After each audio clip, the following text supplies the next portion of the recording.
Hello everyone and welcome back to my channel. It's Christina from Our Home. I'm showing you my May grocery haul in this video. I find it easier to just lay out everything on the floor instead of trying to arrange it in different places in my kitchen. This mat is not something new, it's just always a fixture in the kitchen and I forgot to remove it for this video, so try to ignore that. Let's start with frozen things first. I have some frozen peaches and frozen watermelon to make smoothies. I'm still undecided if I like the watermelon, but it's just something a little bit different. It's not overly sweet in smoothies, but it does have a nice summery flavor. I also got a big bag of frozen broccoli because that's probably one of our favorite side dishes. I just roast it in some oil and put a little bit of seasoning on it and cook it in the oven. I shop at Independent Grocer here in Canada, and they've got this Naturally Imperfect brand, or line, I guess, of frozen fruit, and it's pretty good quality. I think they say it's naturally imperfect because it's maybe not consistent shape or size, but it all tastes the same and it's reasonably priced. So I like to get that for my smoothies because it's a pretty good value for the size of the bag. I don't buy meat every time I go grocery shopping, but I checked the discount section and found some store-made hamburgers and then some type of pork roast, so I thought I would cook those up at some point and we'd have a nice little treat. We ended up doing the burgers on the smoker, so that was nice. Next up, I got some butter and pink lemonade, just for a treat again, and I got some frozen pizzas because that's what we like to have on grocery shopping days, just for a nice quick dinner. I didn't get a ton of fresh produce, but I did get some apples, bananas, celery, and cucumber. I will end up going out to get more fresh produce as we use up this stuff. I just find it doesn't last very long in the fridge if I buy a month's worth all at once. Moving on to some non-food items, I got a fair bit of cleaning supplies, which I'm putting in my stockpile.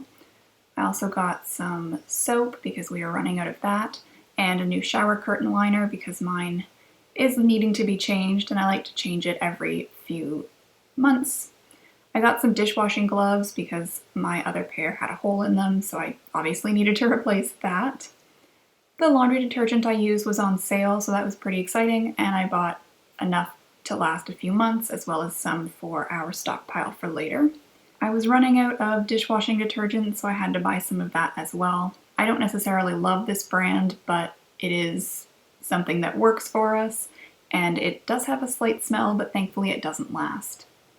I got some, I guess, medical supplies, some witch hazel, rubbing alcohol, saline spray, and bandages, and those are just to put in our first aid kit. I also got some vinegar and cooking oil. I don't think I'll put the vinegar in my stockpile. I think I'll just keep those out for now. I can't remember the last time I actually bought plastic wrap or cling wrap. I had a giant roll that somebody gave me that they bought at Costco and I just ran out, so I needed to replenish that. I don't love using plastic wrap, but it works for some things. I got some pantry items, some tuna and a can of salmon to try.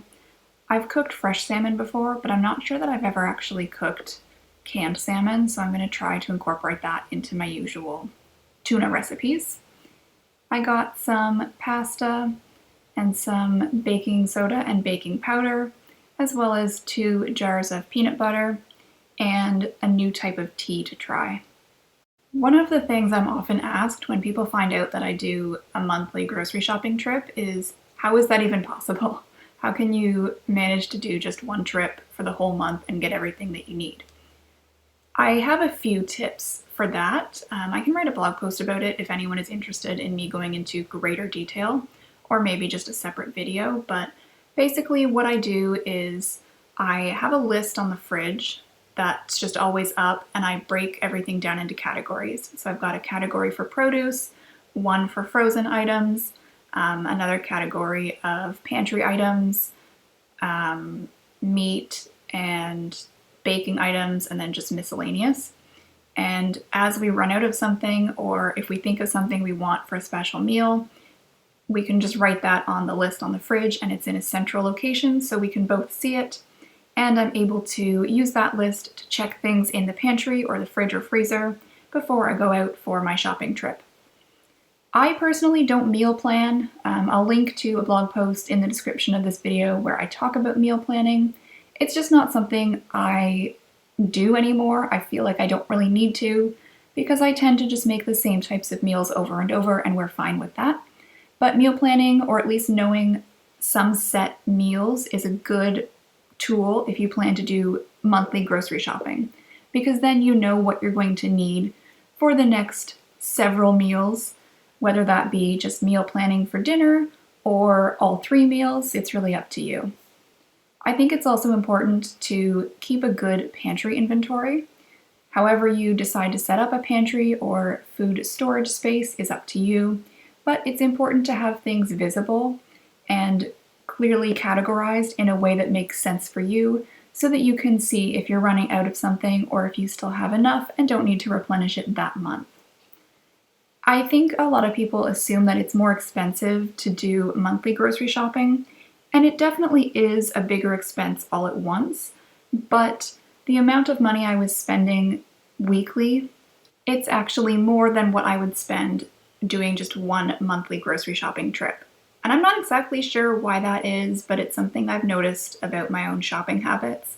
Maybe it's because I plan better for meals when I'm doing just one monthly shopping trip. I don't really know, but it's definitely worth trying if that's something that you're able to do. It does take more planning because I have to dedicate a certain day to going grocery shopping and make sure that I have enough time to go to whatever stores I need to. I try to plan it as an errands day, so if I have to go to the post office or drop things off at the thrift store donation center, I can do that as well. Or if I have to go to the hardware store or really anything, I try to just make it a big trip to get all my errands done as well as grocery shopping. If there's any questions you have about getting into grocery shopping once a month, I'd be happy to answer those in the comments. Likewise, let me know if you would be interested in a separate video or blog post talking about that. Thank you so much for watching this video. I hope that you enjoyed it. Please feel free to give it a thumbs up. And if you like what you see, I hope that you consider subscribing. Thank you so much and have a great rest of your day.